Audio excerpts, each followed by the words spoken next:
My name is Jay Air, and I did chicken Alfredo.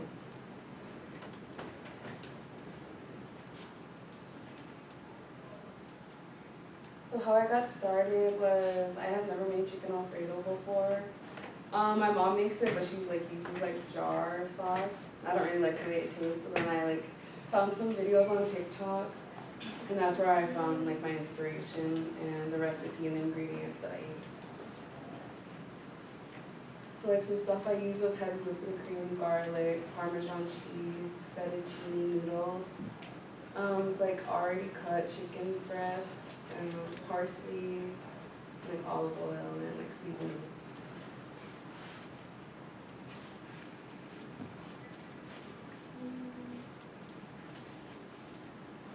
This is my how's it going. Some things I struggled. Wait, is this how it goes? Wait, hold on, sorry.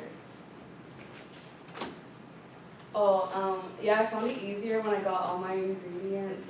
Everything was clean, that needed to be washed. Everything was laid out. That's just how, I don't know. It was way easier that I found it for myself to do it that way.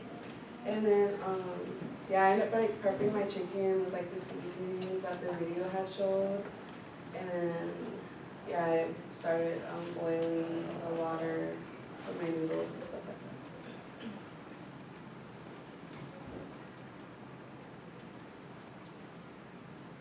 And then one of the things that kind of bugged me was the noodles. They kept sticking together, even though I added salt and olive oil into the pan or whatever for the water. And I was trying to pick them apart, and it was burning my hands. So that was probably the most unenjoyable thing that I had to do while making this recipe. And I think it was a lot of pressure for me. When you make a new recipe, because you don't know the steps by step. And so I was I had to keep rewatching the video and stuff like that to make sure I was doing it right, because I didn't want it to come out tasting gross. But when you make something that you're familiar with, I'm familiar with a few things like spaghetti and stuff like that, then it's not nearly as much pressure as this was. I don't know.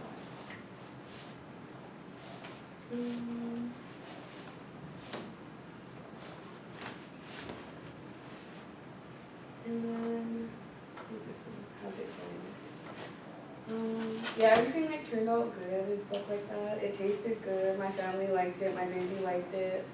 One of the things that I had troubles with was the meat. I'm not really big into cooking meat or whatever, so I get scared of it being pink or not fully cooked and stuff like that. So I kept cutting into it. And I just want to become more experienced to where I don't have to do that anymore. I'm more big into making desserts and stuff like that. It's easier. And then, there's number 5. Okay, so what did I learn from this project? That social media is a big help, and I'm glad our generation today has it, instead of having to buy a recipe book and stuff like that. And I'll probably continue to keep looking for stuff. I've been doing it for a little bit now, just to try more things for my baby, because prior to having my baby, yeah, I didn't really cook all the time and stuff like that, because it was just me, but now I have somebody else to feed. And then, yeah, this is how it turned out. It was good. That's pretty good for the first time. Yeah. Yeah.